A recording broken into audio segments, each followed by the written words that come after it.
My friend, there comes a moment in every human life when the soul whispers a truth. We have long avoided. You are giving too much and receiving far too little. Overgiving is not generosity. It is not kindness. It is the shadow dressed as virtue, a silent attempt to earn love you already deserve by simply existing. My friend, the first step toward ending the cycle of overgiving begins with a courageous act.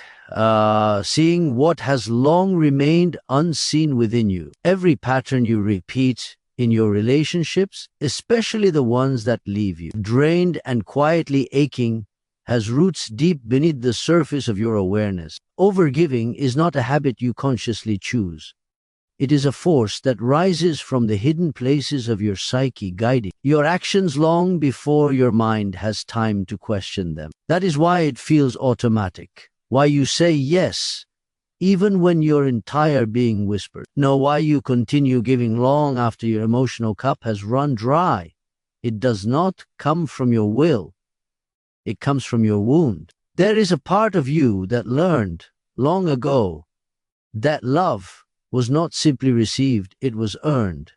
Perhaps through caretaking, perhaps through perfection, perhaps through becoming so necessary to others that they would never think of leaving you. You may not consciously remember when this belief formed, but your behavior still carries the imprint of that emotional moment. And because it lives in the shadow of your awareness, it commands you silently. You follow its orders without realizing you are obeying something ancient and unresolved. You offer more than you have because a quiet fear tells you that if you do not, love will slip away. You anticipate needs before they are spoken because being needed feels safer than being chosen. You stretch your limits until they tremble because you have mistaken self-sacrifice for proof of devotion. And though you appear generous on the surface, inside there is a subtle terror.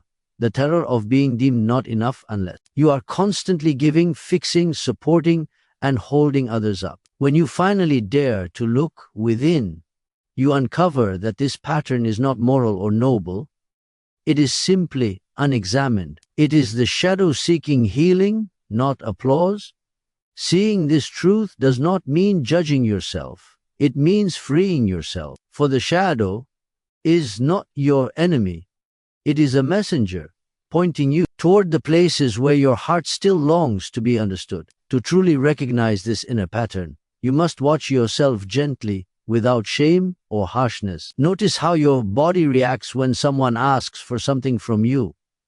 Does your chest tighten? Does your mind leap forward to please before you even consider your own limits? Notice the thoughts that arise when you attempt to set a boundary.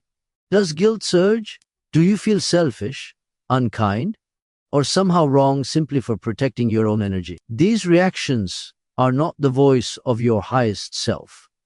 They are echoes of old conditioning. They belong to the self that once believed love could be lost with the slightest misstep. And now, as an adult, you carry that belief into every interaction, offering more than you can sustain, hoping that the overflow will guarantee your place in someone's life. But my friend, no amount of overgiving can create the security you long for. It only deepens the emptiness. When you become conscious of this shadow, you begin to regain your power. You start to see that your fear of disappointing others has been steering your life more than your desire for authentic connection. You begin to realize that the love you are trying so hard to secure will always feel fragile if it depends on you abandoning yourself. So you pause, breathe, and turn inward. You listen to the soft, trembling voice that has long got ignored, the voice that asks, "What about me? When will I be allowed to rest? When will my needs matter?" Let that voice speak. Let it rise. It is not selfish. It is sacred. It is not weak. It is honest. That voice is your truth calling you back home. Recognizing this internal dynamic does not mean you suddenly stop giving. Generosity is part of your nature, and it is beautiful. But conscious generosity is different from compulsive overgiving. One flows from fullness, the other from fear.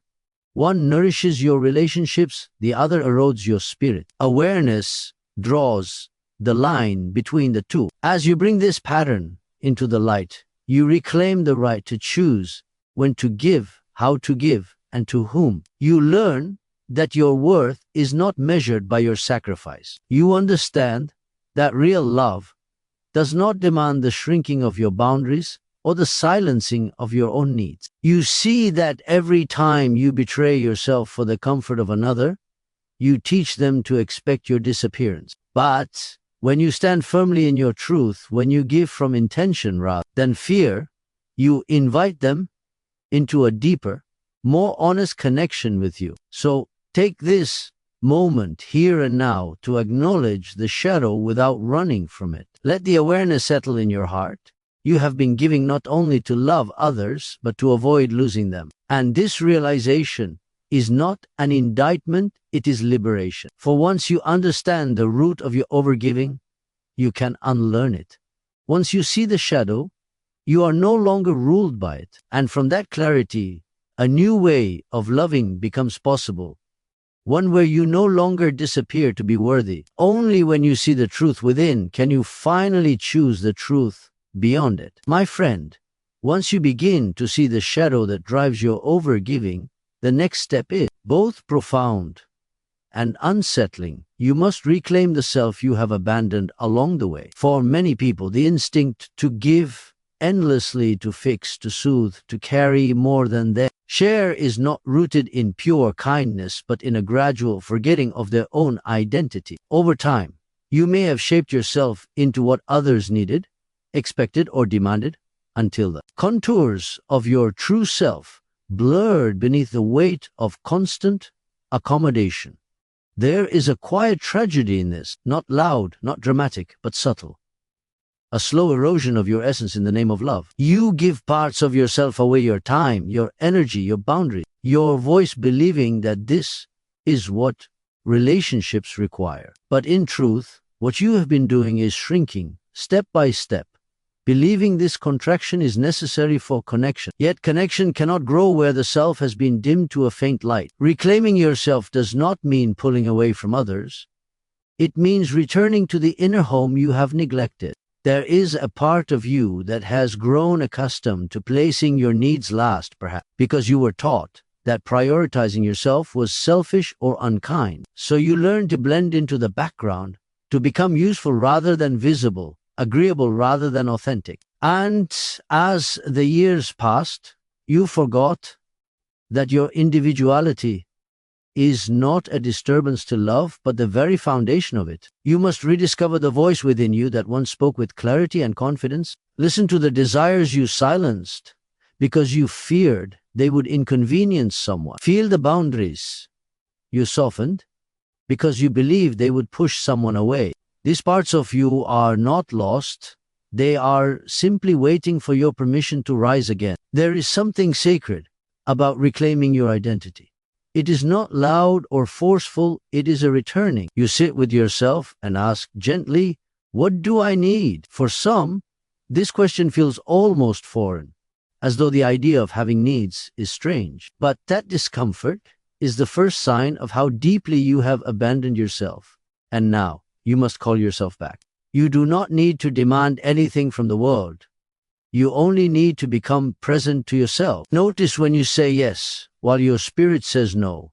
Notice when you feel invisible even while giving everything. Notice when your laughter feels hollow because you are performing joy rather than feeling it. These moments are invitations, opportunities to choose yourself again. The reality is that any relationship that asks you to disappear is not a relationship, it is a quiet form of erasure. And you deserve far more than that. You deserve to exist fully without apology. You deserve to show up as the complex, vibrant, evolving human that you are, not the edited version you create to keep others comfortable. Choosing yourself is not abandonment of others. It is alignment with truth. When you live from your authentic self, your relationships transform. They become rooted in mutual respect rather than silent sacrifice, in presence rather than performance. Others begin to see you, not the role you played, not the caretaker you became, but you. And some may resist this change, for they benefited from your self-abandonment. But do not let their discomfort lure you back into shrinking. If someone only values you when you disappear, their love is not love, it is dependency. To reclaim yourself, you must practice saying no without guilt, express needs without fear, and standing firm even when you tremble. It will feel unfamiliar at first, but unfamiliarity is not wrongness, it is simply newness. And in that newness, you recover pieces of yourself you forgot were missing. You will find that as you return to yourself, your energy shifts. You begin to feel grounded rather than scattered, centered rather than stretched thin. You discover that your worth has never been tied to how much you give. It has always existed in your being. And from this place of self-recognition, you learn to give differently without collapsing, without bargaining for affection, without abandoning your own soul in the process. This reclamation is the foundation of balance. It is the moment you step back into your own power, not with force, but with certainty. You no longer negotiate your identity for acceptance. You no longer use your generosity as currency. You no longer dilute yourself to be loved, because now you understand the relationship you have with yourself sets the tone for every relationship you will ever have. And when you finally return home to your own soul, you become whole again. My friend, as you begin to reclaim the self you once abandoned, you come face to face with one of the most essential truths about human connection. Love cannot thrive where one person disappears. Many believe that loving deeply requires giving endlessly, surrendering needs, and bending until their own shape is lost. They confuse devotion with self-erasure, believing that the more they dissolve into someone else's world, the stronger the bond will become. But genuine love does not ask you to vanish. It asks you to remain whole. There is a delicate, beautiful balance between loving another and remaining yourself. Most people are never taught this balance. Instead, they learn to merge so completely that they lose the ability to distinguish where they end and the other person begins. They believe that being endlessly available is the highest form of affection, that anticipates every need is loyalty, that sacrificing their own boundaries is a sign of commitment. And yet, beneath this performance of devotion lies a silent truth. When you lose yourself in love, what you share with another is no longer authentic connection. It is dependency wearing the mask of intimacy. Love, to be true, must have two distinct centers, not one collapsed into the other. It is the dance of two people who meet without absorbing each other, who support without smothering, who care without controlling. When you give everything, when you pour your entire being into another and leave nothing for yourself, the relationship becomes unsteady. There is no longer balance, only imbalance disguised as devotion. And imbalance never sustains love, it drains it. To love without losing yourself means recognizing that your inner world matters just as much as the feelings of those you care for. It means allowing your own thoughts, desires, and boundaries to exist fully even when they differ from the other person's. Many fear this difference, believing that contrast threatens connection. But the opposite is true. Without individuality, there can be no real meeting of souls, only imitation, only compliance, only the quiet resentment of someone who has forgotten themselves for too long. The act of keeping yourself intact within love is a profound responsibility. It requires courage to say, I am here with you, but I am also here with myself. It requires honesty to acknowledge when your giving has slipped into self-abandonment. It requires strength to admit when you have stretched too far in the name of peace or acceptance. And it requires deep self-respect to uphold boundaries even when someone reacts with confusion or disappointment. You may feel at times that choosing yourself within a relationship is a threat to the bond. But a bond that depends on your disappearance is fragile and false. Healthy love welcomes your needs, your truths, your individuality. It does not demand your silence or your surrender. If another person feels threatened by your sense of self, it is not a reflection of your wrongdoing. It is a reflection of their own unhealed fears. Love is not a merging of shadows, it is a meeting of souls. And souls cannot meet when one is hidden behind the other's expectation. When you begin to stay present in yourself while loving someone, you will discover a deeper, more honest form of connection. You will learn that love is not maintained by endless giving, but by emotional authenticity. You will see that your boundaries do not diminish love, they define it. You will feel the difference between giving from fear and giving from fullness.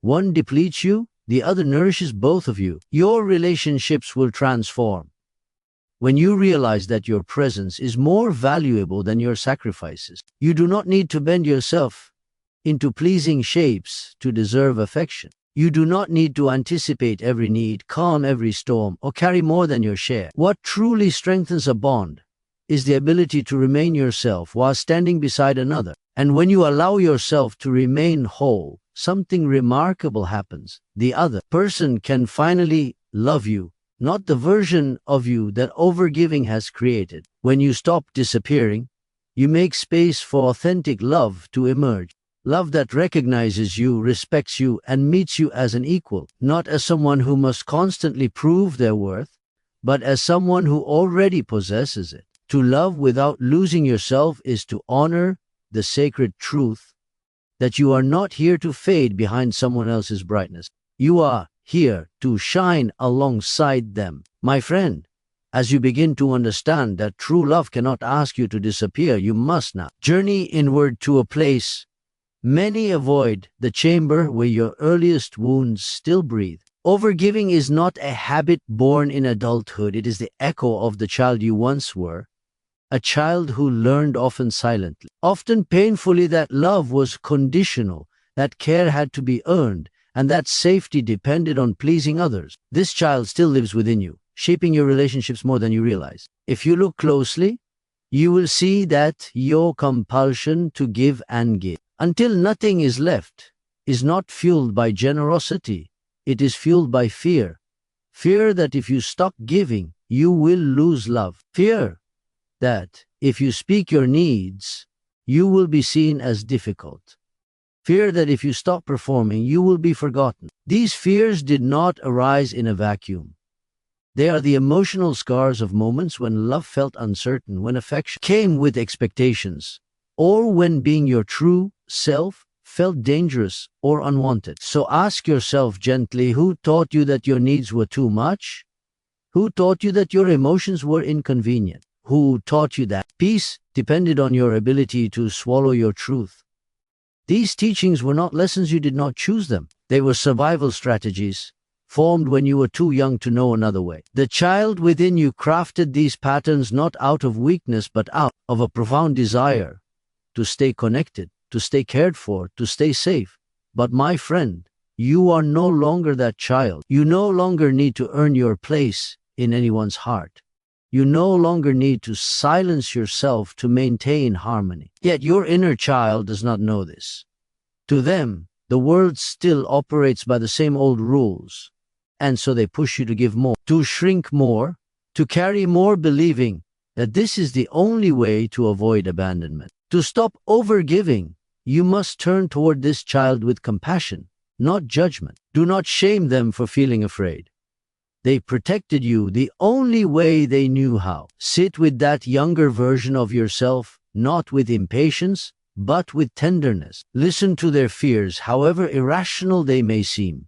Feel their longing to be loved without condition. Sense their exhaustion from carrying burdens far too heavy for their small shoulders. As you sit with this inner child, something begins to shift. You realize that your overgiving is not a flaw, it is a plea. A plea for reassurance, a plea for safety, a plea for unconditional acceptance. And when you begin to answer that plea from within yourself rather than from others, the compulsion loses its grip. Tell this child, you are safe with me. Because you are. Tell them you do not need to give everything away to be loved, because they don't. Tell them, I see your pain and I will not abandon you, because healing begins the moment they feel seen. When your inner child feels safe, you will notice that your relationship no longer trigger the same desperation to fill every emotional gap. You will not rush to rescue others when they are upset. You will not try to control outcomes by overextending yourself. You will not attempt to prevent rejection by exhausting your own soul. Instead, you will give from a place of choice, not fear. You will choose relationships that honor your wholeness, not your self-sacrifice. Healing the wounded child is not about eliminating your past. It is about integrating it. It is about allowing the hurt parts of you to grow up and realize that the world is no longer the same place in which they learn to survive. You must show them through your actions that your worth is not negotiable, that your needs are valid, that your boundaries deserve respect. And slowly, they will trust you. They will allow you to live from your adult self rather than your childhood fears. This healing does not happen in grand moments. It happens in small decisions, the moment you say no without guilt, the moment you ask for what you need even though your voice trembles, the moment you let someone hold space for you, instead of always being the one to hold space for others. Each time you do this, the child inside learns that love does not require losing yourself. And in this learning, your overgiving begins to dissolve, not by force, not by discipline, but by understanding. You realize that the love you once begged for through self-sacrifice is a love you can now give to yourself freely and fully. When the child within you finally feels safe, you become whole again. My friend, once you have faced your shadow, reclaimed the self you abandoned, learn to love without losing your identity, soothe the frightened child within you, something remarkable begins to happen. You start to see relationships differently. No longer through the lens of fear, dependency, or unconscious patterns, but through a clearer, more conscious awareness. You begin to understand that the connections you choose will either honor the wholeness you worked so hard to reclaim or quietly pull you back into the cycles you've just escaped. And so, the final step is not simply to heal within yourself, it is to choose relationships that reflect that healing. For many people, overgiving became a way to survive relationships that were unbalanced from the start. You may have grown accustomed to carrying more than your share, smoothing conflicts that were not yours, to fix and compensating for partners, friends, or family members who took more than they gave. In such relationships, your value was measured by what you provided, not by who you were. But when you become conscious, when you have finally returned to yourself, these old dynamics no longer fit. They begin to feel heavy, constrictive, and emotionally suffocating. And this discomfort is not a sign that something is wrong with you. It is a sign that you have outgrown the roles these relationships once required you to play. Choosing conscious, reciprocal relationships means you no longer bond through wounds but through clarity. You no longer settle for emotional crumbs because you believe they are all you deserve. You no longer chase approval or mistake intensity for intimacy. Instead, you look for people who meet you with presence, respect, and a willingness to grow alongside you. People who listen as deeply as they speak.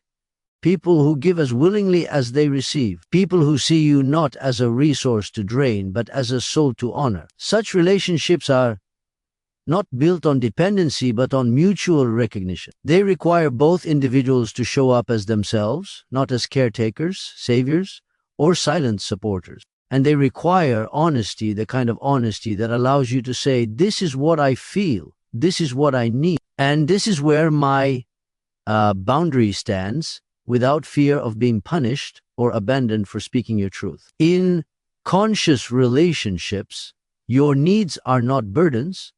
They are part of the living dialogue between two whole beings. Your emotions are not dismissed, they are understood. Your boundaries are not tested repeatedly, they are respected without being negotiated away. And your presence is not taken for granted, it is valued. This kind of connection is not accidental, it is chosen. It is cultivated. It is built intentionally, moment by moment, through the shared commitment to treat one another with care and humanity. But to choose these relationships, you must first release the ones that ask you to shrink. You must let go of the connections that thrive only when you silence yourself. You must step away from people who are drawn to your overgiving, who become uneasy when you begin setting boundaries, who only feel comfortable when you are carrying the emotional weight for both of you. It is not that these people are villains. They simply cannot meet you where you now stand, and you cannot return to where you once were. Letting go will hurt, not because you are losing love, but because you are shedding the illusion that love required your suffering. But trust this, the self you have reclaimed will not fit back into the old spaces that once demanded your disappearance. As you move toward more conscious relationships, you will discover something freeing. You do not need to be everything for everyone. You only need to be yourself with those capable of meeting you. And when you stand in this truth, you naturally attract people who speak the same emotional language, who value depth over control, who understand that love is not maintained by sacrifice but by reciprocity. In such relationships, giving feels natural, not draining. Receiving feels safe, not guilt-inducing, and your heart expands not from fear of losing someone, but from the joy of being seen. My friend, you were never meant to walk through life carrying the weight of every relationship alone. You were meant to be met with presence, with balance, with respect, and now that you have begun to step into your own wholeness, you can finally choose the relationships that honor it. For when you choose consciously, you no longer settle for love that costs you yourself.